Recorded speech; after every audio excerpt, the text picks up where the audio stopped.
오늘 이 말씀을 가지고 책망하시는 예수님이라는 제목으로 은혜를 나누고자 합니다.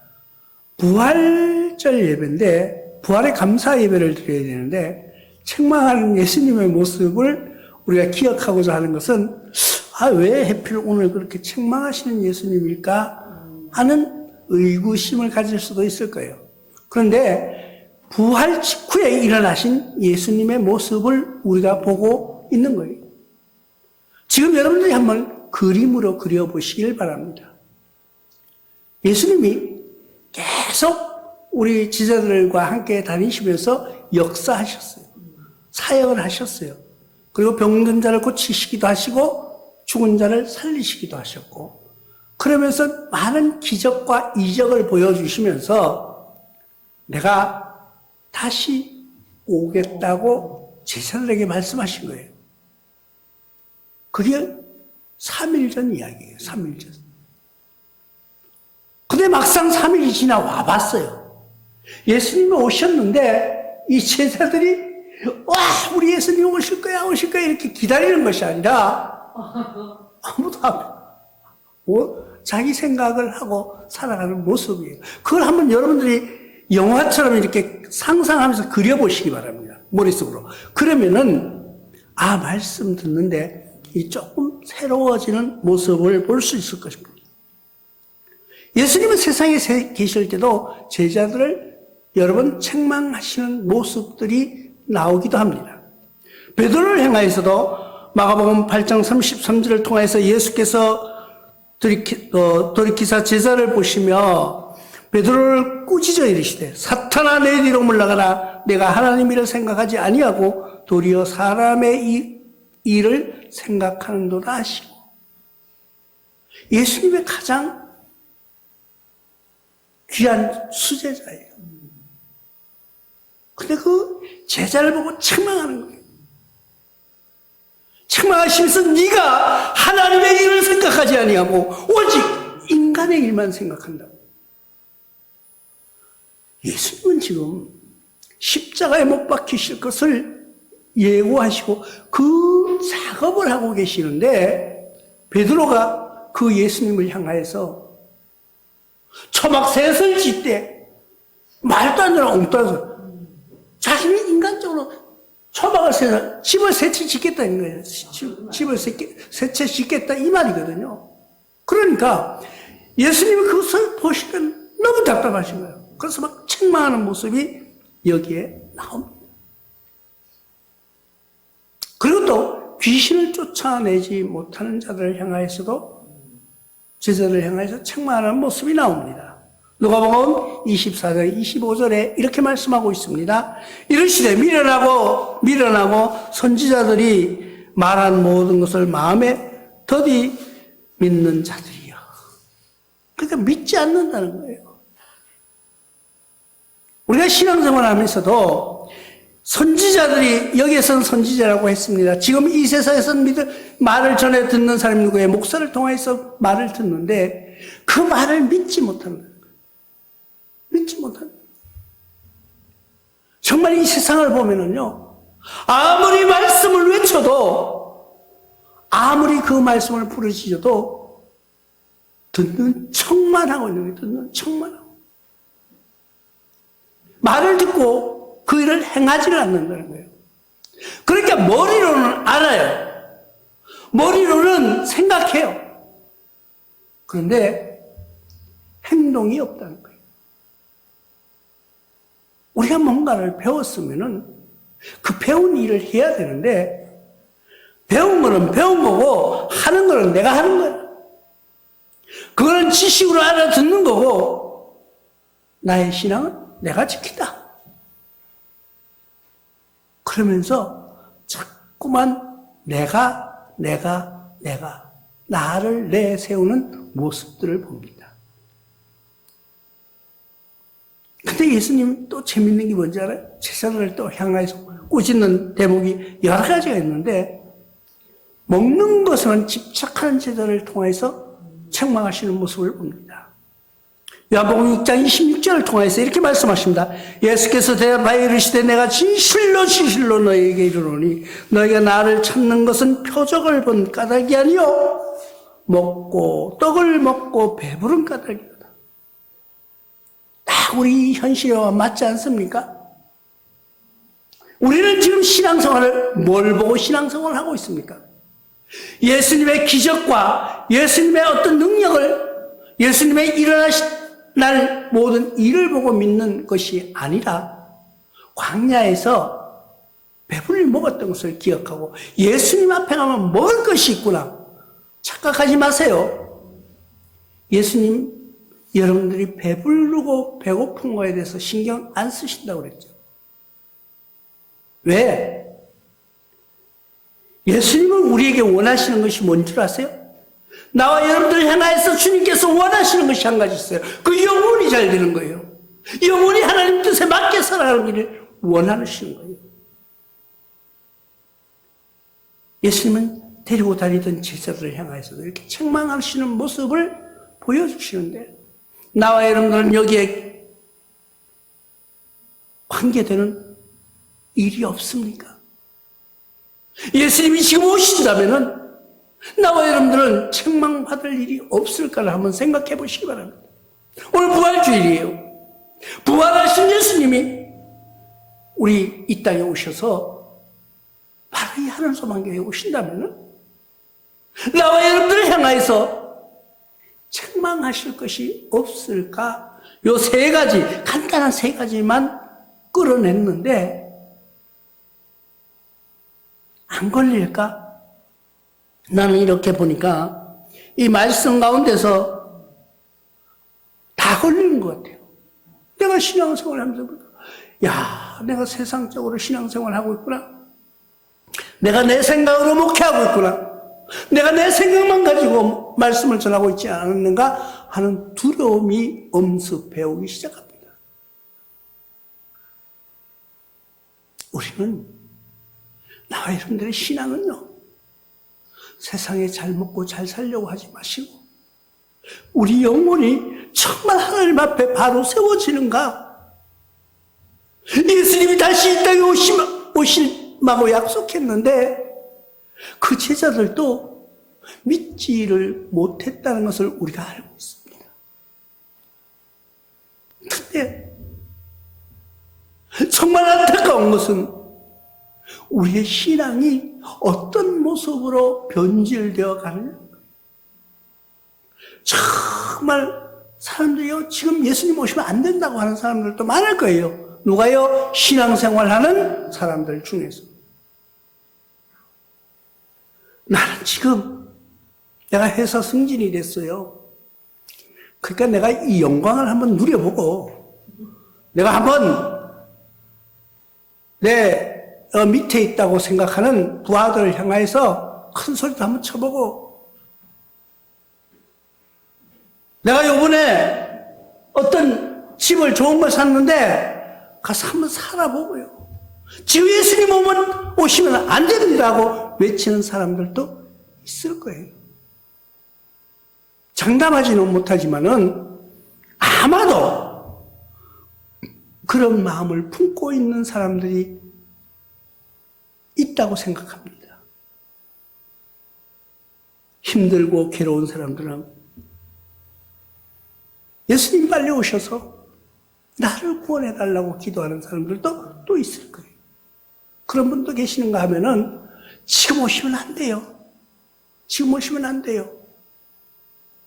그러나 주님은 우리의 시간에 맞춰서 오시는 것이 아니라 주님의 시간에 맞춰서 오신다는 것을 기억하시기 바랍니다. 그리고 예수님 오실 때 나와 여러분들은 어떤 모습으로 예수님을 만나 뵈어야 될까를 한번 상상해 보시기 바랍니다. 오늘 특별히 부활주일이니까 부활하신 주님이 나에게 지금 오셨다고 생각하시면은 여러분 무엇을 하고 무슨 말을 먼저 하시려는가 한번 마음속으로 생각해 보시기 바랍니다. 오늘 말씀해 보니까 미련한 자라고 말하고 있습니다. 미련한 자.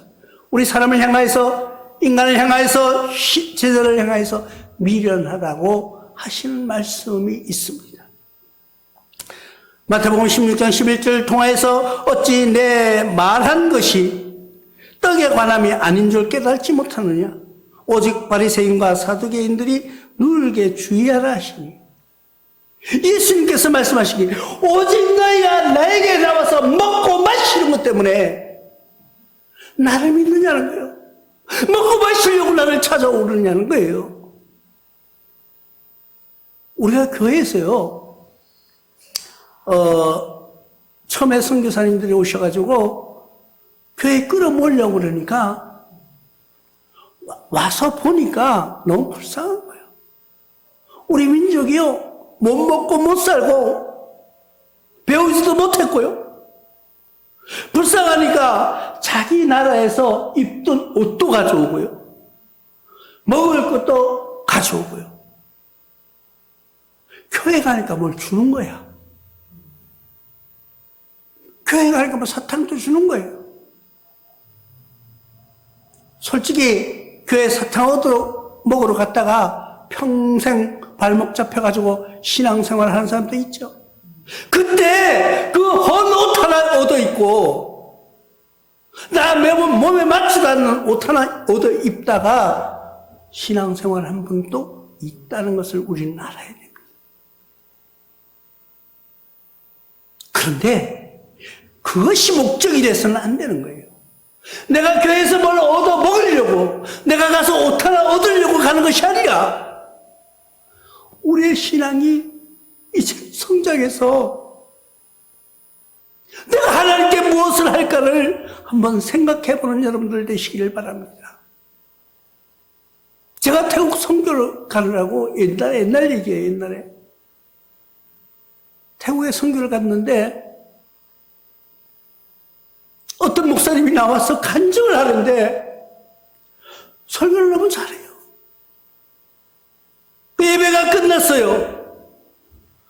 예배가 끝나고 우리가 가져간 헌옷이에요. 물론 헌옷이라 그래도 한국 옷이 좋아요. 그래서 그걸 다 세탁을 해가지고 모아가지고 갔습니다. 교인들을 줄을 세웁니다. 어린아이들은 이쪽 이렇게 한 줄 서세요. 여자분들은 여자분들 대로 따로 서세요. 남자분들은 남자분대로 서세요 하고 줄 세워놓고 그 옷을 나눠주는데 깜짝 놀랐어요. 조금 전에 강단에서 설교했던 그 목사님이 저기 그 옷 하나 받으려고 서 계신. 우리나라 같은 상상을 할 수가 없는 이야기가 지금 현실에서 그 목사님이 거기 서가지고 옷을 받으려고 줄을 서 있는 거예요. 그런데 그 이야기를 왜 하느냐 하면은 우리나라가 처음에 그랬다는 거예요.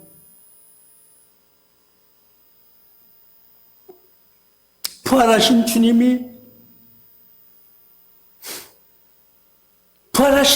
오셔서 우리에게 옷을 나누어 준 자와 받는 그 목사님을 누구를 더 칭찬하실까?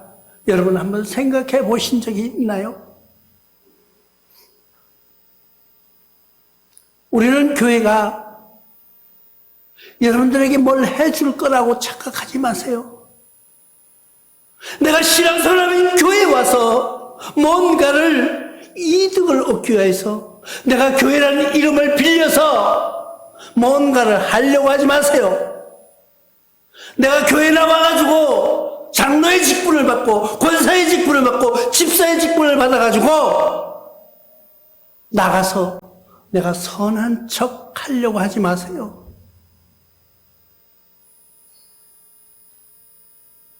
특히 또 교회를 등에 업고 나의 욕심을 위해서 정치적인 야욕을 드러내는 그런 행동하지 마세요. 좀 그런 사람을 향해서 예수님은 미련한 자라고, 미련하다고 말씀하고 있는 것을 들으시기 바랍니다. 그들은 어떤 마음인지 아세요?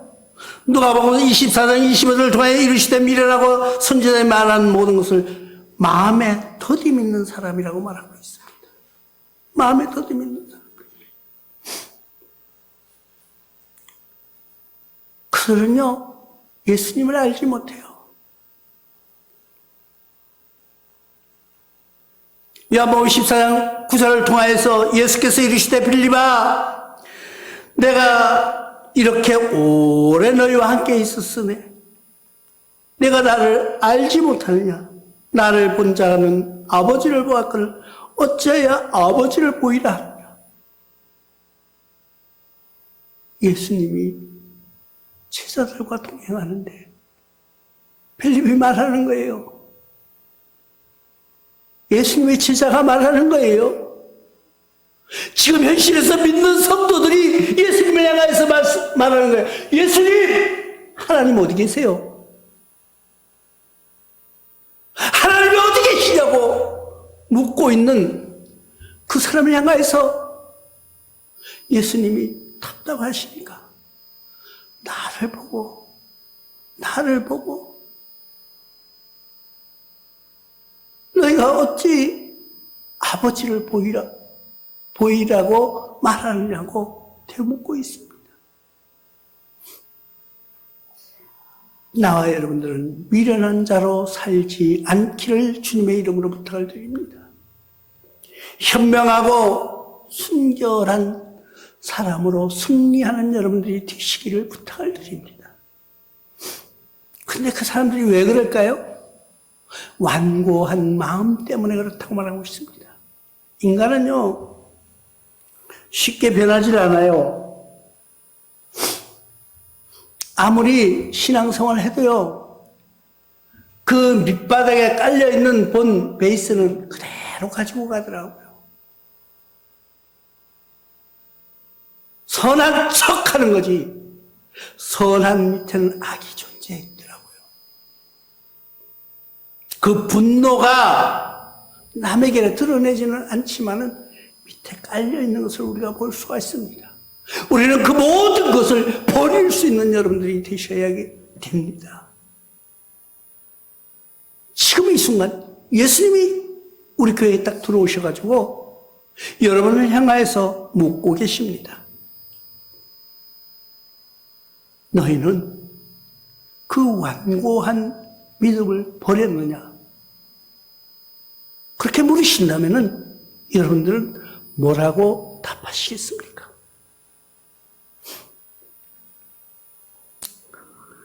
출애굽기 8장 15절을 통해서 이 기적들이 일어나는 모습이 나옵니다. 그러나 바로가 숨을 쉴 수 있게 됨을 보았을 때 그가 마음이 완강하게 하여 그들의 말을 듣지 아니하였으니 여호와께서 말씀하신 것과 같더라. 여호와 하나님께서 모세를 통해서 그 백성들을 이끌어내라고 하시는데 바로가 말을 듣지 않을 거라고 말합니다. 왜? 하나님께서는 그 바로의 성격을 누구보다도 속속히 알고 계시는 거예요.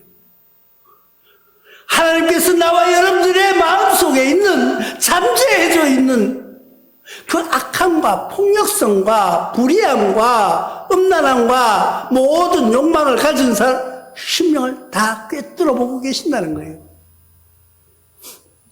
우리는 사람에게 보이려고, 누구에게 보이려고 신앙생활하지 않는 여러분들 되시길 바랍니다. 우리의 신앙은요, 하나님만 바라보는 그런 사람이 돼야 돼요.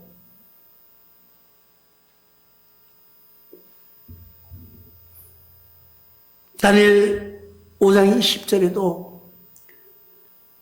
그가 마음이 높아지며 뜻이 완악하며 교만을 행함으로 그가 왕위에 폐함받으며 그의 영광을 빼앗기고, 다니엘의 고백 속에서 왕자를 빼앗기는 모습을 보여줍니다. 그들이 왜 왕권을 빼앗겼을까요? 우리는 인간의 모습으로 왕권을 가지고 마치 내가 돼야 되는 줄로 착각하고 살아가고 있지는 않습니까? 여러분들이 교회에서도 연말이 돼가면은 내가 뭐가 돼야 돼. 내가 해야 돼. 내가 아니면 안 된다고 그런 착각 속에 빠져가고 있습니까? 우리는요, 나를 내려놓고 겸손한 삶으로 승리하는 여러분들이 되시기를 부탁을 드립니다. 내가 아무리 어떤 권력과 권한을 쥐었다 그래도 하나님이 허락하지 아니하시면, 하나님이 인정하지 아니하시면, 하나님이 함께하지 아니하시면 그것은 그냥 쫓겨날 수밖에 없다는 거예요. 비참한 모습으로. 비참한 모습으로. 그렇기 때문에 우리의 신앙은 책망받지 않는 삶이 되시기를 바랍니다. 예수님이 불과 3일 후에 오셔가지고 부활하셔서 제자들을 책망했어요. 그 예수님 마음이 얼마나 아플까요? 여러분, 예수님은 이 3일 전에까지도 고민하고 모든 것을 결정되어지는 순간까지도 그 많은 사람들에게 치욕과 그 많은 사람들에게 부끄러움과 그 많은 사람들의 조롱 속에서 예수님은 그걸 다 감당하셨어요. 근데 내 제자들은 그렇지 않을 거라고 생각하신 예수님, 와서 보니까 엉망이에요. 제자들이 엉망이에요. 제자들이 하나도 믿지를 않는 거예요. 그래서 우리는요, 우리의 신앙은요, 외적으로 보여지려고 하지 마십시오. 내면적으로 잠재져 있는 신앙의 승자가 되시기를 바랍니다. 다이아몬드가요, 지금 금값이 암만 비싸다 그래도요, 다이아몬드보다 싸요. 다이아몬드 보니까 저는 직접 그걸 그런 거 사보지도 않아요. 몇 캐럿 하더라고요. 캐럿. 그 크기하고 금 크기하고 대보세요. 금이 훨씬 커요. 지금 금값이 엄청 비싸다 그래요. 그런데도 다이아몬드에 비교할 수 없어요. 우리는 크고 화려한 것이 좋은 것이 아니라 정말 작더라도 그 마음속에 진정한 신앙의 승자가 되어서 책망받지 않는 그런 승자로 살아가야 된다는 거예요. 제자들은요, 아직도 떡이 없음을 가지고 수군거리고 있습니다. 마가복음 8장 17절 통하여서 이렇게 말씀하십니다. 예수께서 하시고 이르시되 너희가 이제 떡이 없음으로 수군거리느냐? 아직도 알지 못하며 깨닫지 못하냐? 너희 마음이 둔하냐? 너무 답답한 거예요. 제자들이 먹을 것이 없다고 수군수군하다. 어쩌까 말로 수군수군하다 했죠. 인간의 본성을 보면은요, 그 중에서 소리치는 놈도 있었을 거고요. 그 중에서 거지 같은 소리 다 하는 사람이 있었을 거예요. 성경에 그냥 수군수군 한다 그러니까, 속닥수다, 야, 이거 이럴 줄 알았어요? 아니에요, 그런데 예수님께서는 그들을 향하여서 책망하시는 모습을 봅니다. 오늘 본문 말씀, 마가복음 16장 14절 말씀을 여러분들이 기억하시기 바랍니다. 그 후에, 왜 그 후일까요? 십자가에 못 박히신, 돌아가신 그 후에 얘기예요. 그 후에. 11제자, 왜 11제자예요? 12제자인데, 가룟 유다는 나가서 죽었어요.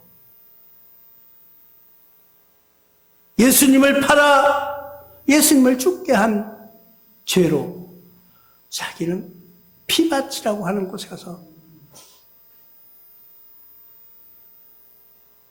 죽었다는 것을 여러분들이 기억하시기 바랍니다. 그 죽음도 어떻게 비참하게 죽었어요. 비참하게.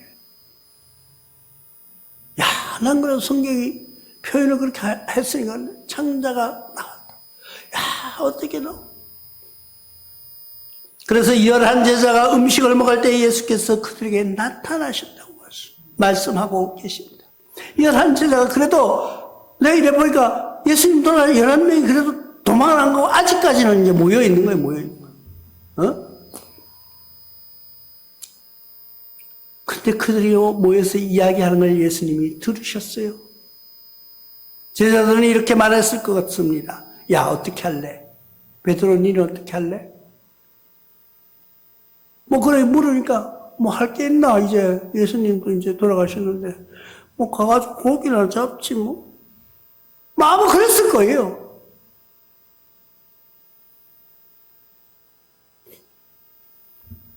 그러니까 그 완악함을 보고 꾸짖으시는 예수님.